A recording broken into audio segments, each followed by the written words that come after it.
एक गांव में एक चरवाहा रहा। लोमड़ी और मेंढे की कहानी। एक गांव में एक चरवाहा रहा करता था। वो हर रोज अपने मेंढों को चराने ले जाता था।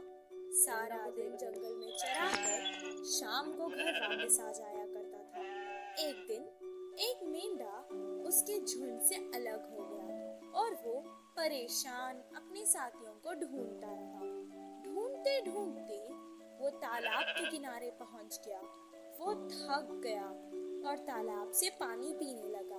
सामने के तट पर एक भेड़िया था। आहा, क्या मोटा ताजा मेंढा है। शायद ये अपने साथियों से बिछड़ गया है। आज मुझे ये अकेला मिला। चलो, आज मैं इसका शिकार आसानी से कर सकता हूँ। इसका मांस शायद बहुत मजेदार होगा। मैं इसे खाकर अपनी भूख आसानी से मिटा सकता हूँ। ए मेंढे, मैं जो पानी पी रहा हूँ वो तू क्यों झूठा कर रहा है? मैं तालाब के इस किनारे पर हूँ और तुम उस किनारे पर हो, तो पानी कैसे झूठा हुआ? और तालाब का बहाव भी आपकी तरफ है। मैं उतार पर हूँ और तुम चढ़ाव पर हो, तो पानी झूठा कैसे हुआ? पिछली बार तो तुम मेरे हाथों से बच गई, पर अब नहीं बचोगी। मेरी जिंदगी में मैं पहली बार तुम्हें देख रही हूँ, तो मैं कैसे आपसे बच गई? जंगल में तुम मेरे बारे में सबसे बुरा कहते हुए फिर रही हो। मुझे किसी की भी बुराई करने की आदत नहीं है। मेरे माता पिता ने मुझे ऐसी शिक्षा नहीं दी है। मुझे सबके साथ प्यार से रहने की शिक्षा दी है। मैं तुम्हें अपना दोस्त समझती हूँ। मैं तुझसे इतनी प्यार से बात कर रहा हूँ और तुम मुझसे बदतमीजी से बात कर रही हो। ये शिक्षा तुम्हें तुम्हारे माता पिता ने दी है। अगर तुम जैसे जानवरों को तुमने जीवित छोड़ दिया तो तुम जंगल में रहने वाले जानवरों को बिगाड़ दोगे। भेड़िया तालाब को पार करके मेंढा खाने जा रहा था। मेंढा तेजी से अपनी जान बचाकर भागने लगा। भेड़िया मेंढे के पीछे पीछे भाग रहा था। चरवाहा अपने मेंढे को ढूंढ रहा था। सामने देखा कि मेंढे के पीछे भेड़िया पड़ा था। भेड़िए को चरवाहा ने एक मोटी लकड़ी फेंक के मारा। भेड़िए की टांग टूट गई। मेंढा अपने मालिक के पास आकर खुशी खुशी रह गया और मालिक अपने मेंढे को लेकर वापस गांव चला गया। इस कहानी से हमें ये शिक्षा मिलती है कि किसी पर भी गलत इल्जाम लगाने से हम ही मुसीबत में पड़ जाएंगे। माँ का कहना ना मानने वाले बतख के बच्चे। एक छोटे से जंगल में एक नदी हुआ करती थी। नदी में एक बतख और उसके 2 बच्चे रहते थे। कभी कभी बच्चे माँ से दूर जाकर नदी में खेलते थे।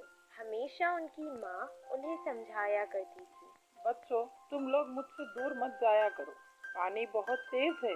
कब कौन सा खतरा तुम पर आ जाए पता नहीं। कभी भी कहीं से भी दुश्मन आ सकते हैं। इस चीज का ध्यान रखना, समझ गए ना? किसी अनजान व्यक्ति से दोस्ती मत करना। माँ का कहना मानकर वो हमेशा सतर्क रहते थे। खेल कर वापस सुरक्षित आ जाया करते थे। एक दिन वो दोनों ने नदी के बीच एक दौड़ लगाई। एक बच्चा जहाँ पानी का बहाव कम था उस तरफ से तीरता हुआ जा रहा था, तो दूसरा बच्चा जहाँ पानी का बहाव ज्यादा था वहाँ से जल्दी पहुँचने के लिए जा रहा था। मैं अगर इस तरफ से जाऊंगा तो मुझे ज्यादा मेहनत करके तीरने की जरूरत नहीं होगी, क्योंकि पानी के बहाव से ही मैं बहकर चले जाऊंगा और जीत जाऊंगा। उसे फिर माँ की सिखाई हुई बात याद आ गई। जैसे तेज पानी में बहाव होता है, दुश्मन भी आ सकते हैं और बहुत कुछ। थोड़ी देर सोचता रहा।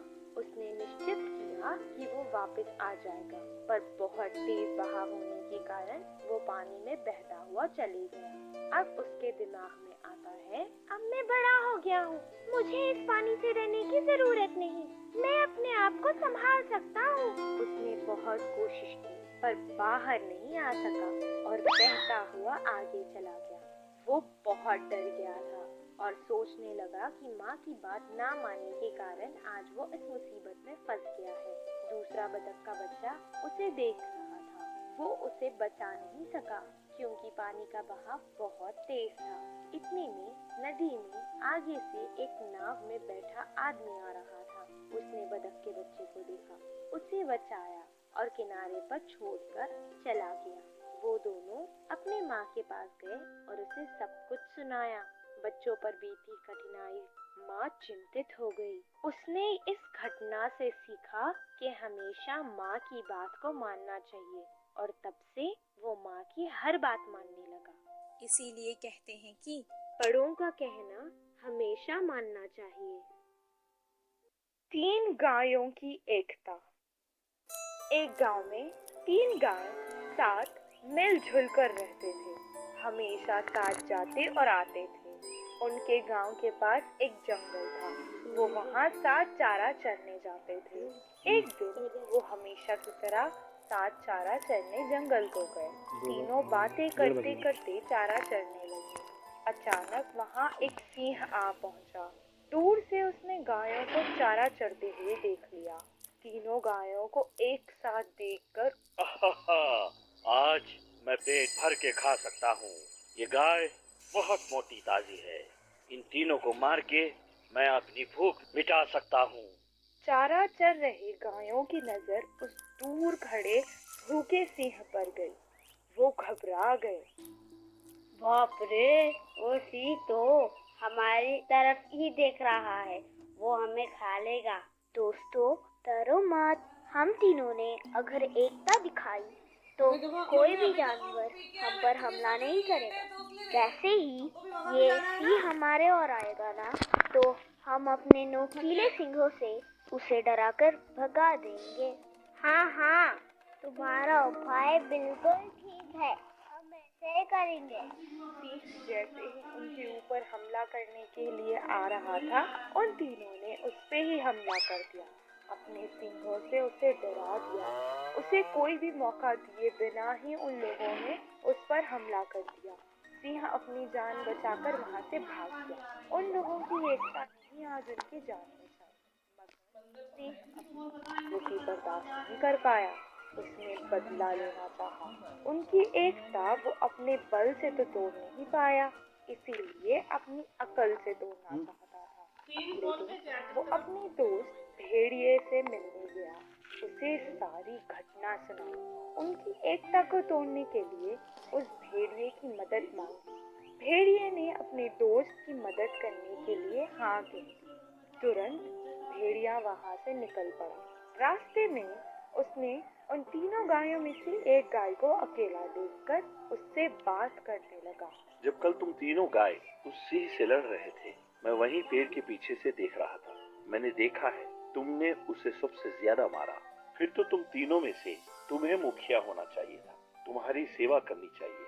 सच में तुम्हारे सींग बहुत ज्यादा शक्तिशाली है। तुम्हारे सामने तो उस सिंह के पंजे भी टिक नहीं पाए। अगर तुम ना होते तो ना जाने क्या होता। तुम्हारी ताकत और अकल को मैं झुक कर प्रणाम करता हूँ। तुम ही ने कल इन दोनों की जान बचाई है। तुम जो भी कहोगे उन दोनों को वो करना ही होगा। पर क्या करें, यह तो सब उल्टा हो गया, इसलिए मुझे बहुत बुरा लग रहा है। भेड़िए की बातों को ध्यान से सुनकर गाय सोच में पड़ गई। इसी तरह बाकी 2 गायों को भी वो भड़काने लगा। उसका काम पूरा करने के बाद वो वहां से चला गया। तीनों गाय अकेले अकेले खड़े होकर सोचने लगी। उन्हें लगने लगा कि भेड़िए की बात बिल्कुल सच है। उन्होंने ही बाकी 2 गायों की जान बचाई थी। इसी बात की वजह से तीनों एक दूसरे से लड़ पड़ी। छोटी सी लड़ाई आग की तरह बढ़ने लगी। इस लड़ाई की वजह से उनके बीच जो एकता थी वो टूट गई। वो तीनों अब अलग अलग रहने लगे।